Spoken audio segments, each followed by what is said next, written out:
I will just mention this, that Isaiah was right on. He has the secret to the fast. In Isaiah 58, let me just read.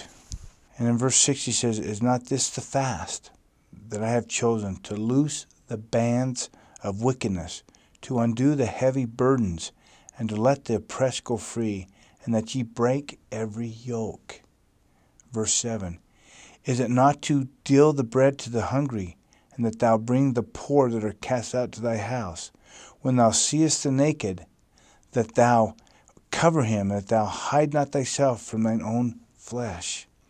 And then 8, "Then shall thy light break forth as the morning, and thine health shall spring forth speedily, and thy righteousness shall go before thee. The glory of the Lord shall be thy rearward." That has been the case for me. And then in verse 9, "Then shalt thou call, and the Lord shall answer. Thou shalt cry, and he shall say, Here I am. If thou take away from the midst of thee the yoke, the putting forth of the finger, and speaking vanity, and if thou draw out thy soul to the hungry, and satisfy the afflicted soul, then shall thy light rise in obscurity, and thy darkness be as the noonday."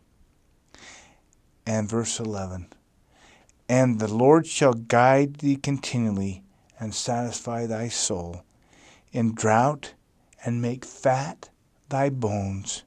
And thou shalt be like a watered garden, and like a spring of water, whose waters fail not." And that has been my testimony and experience with this fast thus far, is he's helped in this drought, and he's made fat thy bones, and I've gained great health spiritually and physically, and I thank the Lord for this experience, and it has truly been a blessing.